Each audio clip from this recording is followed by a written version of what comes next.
welcome to another edition of RCE. This is your host, Brock Palen, and we're going to be speaking today about cluster building. I have with us three people. I have my co-host, Jeff Squyres from Cisco. Greetings. This is Jeff Squyres. I work on OpenMPI. You can find me on open-mpi.org. And I have our other two guests. First, we have Jeff Layton from Dell. How you doing, Brock? My name's Jeff Layton. I'm what we call the enterprise technologist for HPC at Dell. So, rather than spend an hour explaining what an enterprise technologist is, we can just go ahead and move on.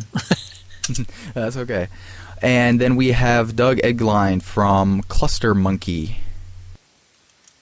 Hi, and Cluster Monkey is a HPC site, clustermonkey.net.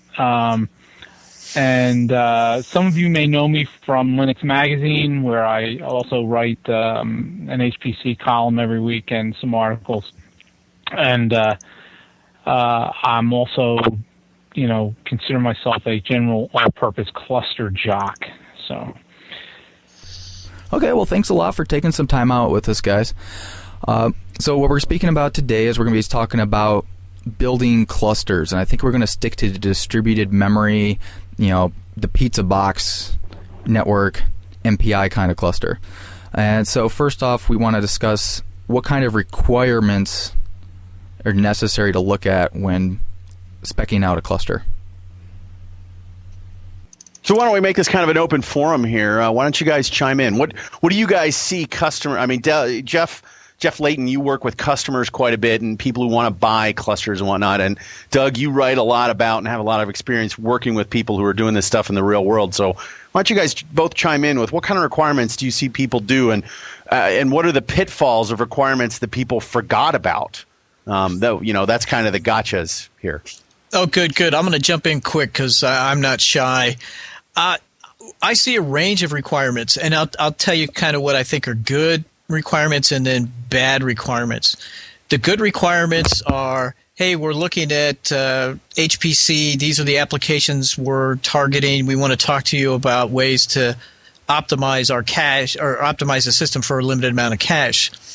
And so that, that's perfectly great. Let's go in and talk to them, figure out what's going on. The bad ones are where we get a laundry list of parts and we want a quote.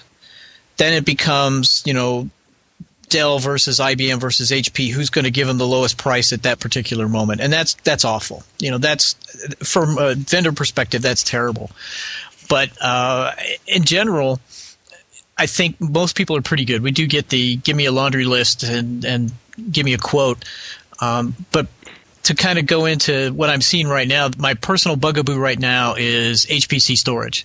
And we see just awful, terrible requirements for HPC storage. People are just saying, I want 400 terabytes and I have to have it now. And they don't talk about what kind of storage, why they need it, how they're going to manage it, how they're going to back it up. No discussion about any of that. And then that becomes a tar baby to get into. So anyway, that's kind of what I'm seeing right now. Doug, what kind of stuff do people talk to you about? Well, I think that's an interesting question. I mean, I've run into people that I explain to them. Well, they ask me what I do. I tell them about clustering, and they go, "Well, what could I do with that?" And for a lot of people, the answer is, well, not much, because they're not in an HPC area, which is something like where they're doing engineering, or science or bioinformatics or chemistry, physics. So the areas where HPC seems to be a win are people who need to solve numeric type problems, usually large scale problems, and also non-numeric bioinformatics type problems. Where you have things that the problem doesn't quite fit on your workstation or whatever, and there's things that will supplement your research and so forth. So and to kind of piggyback on what Jeff said is so at one point in my career, I would go in and help install and sell HPC clusters to people, and I found the best approach was to not come in and lead with hardware, but more sit down with a pencil and paper and say, what is it you want to do? What type of applications do you want to run? What type, and look at a couple of things. The processor that would be needed, type of processor, the interconnect, and then the storage. And I think, as Jeff mentioned, the storage is often the forgotten uncle in all of this. And, it's kind of like, well, we'll just use NFS, right? And there's been more than one situation where they have the nice shiny cluster in their, and the NFS non-parallel nature of NFS comes back to bite them, and they basically have processors waiting on NFS and so forth on storage. So that would be the biggest thing to start, is really get a good grasp of what it is you want to do and what you want to accomplish. There are, and I think that, again, it starts with application areas, and maybe we'll get a little more into that later, what applications. And there are some, I would say, in the 80-20 rule, there's probably about 80% of the cluster users use 20% of the top applications. So like I said, we can probably talk a little bit about that later.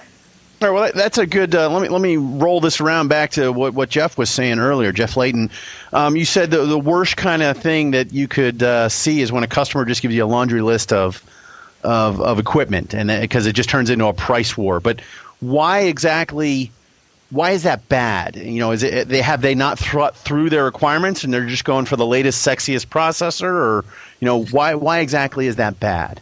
Well, you're absolutely right. It may not be the best idea because we may know of some trick or some optimization that allows you to get away from those set of requirements. For example, we may know, hey, we've seen this with such and such application. If you go this route, we've seen very good performance, or very good performance per dollar, per watt, or however you want to measure it.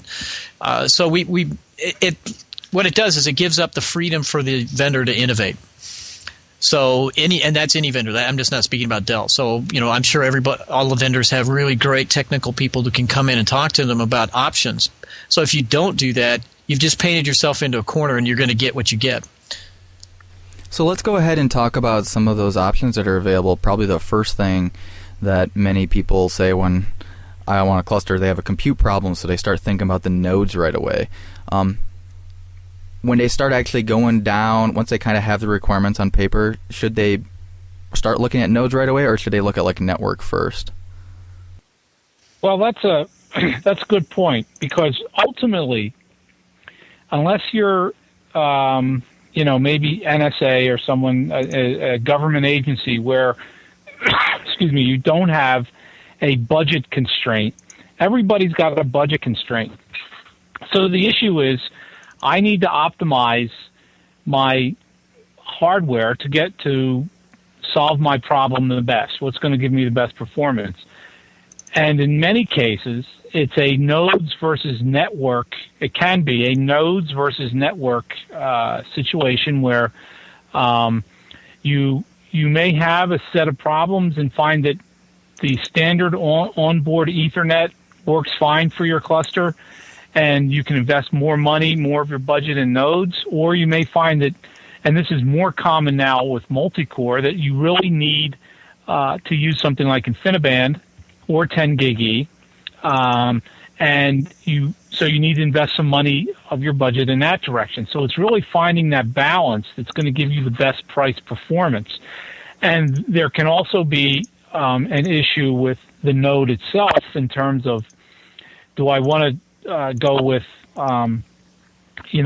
as dense a node as I can, or a fat node with lots of processors, lots of memory, or am I going to be looking at maybe spreading things out a little more because it just works better that way? So that's some examples of the kinds of things homework you need to do before you sit down and start ordering hardware.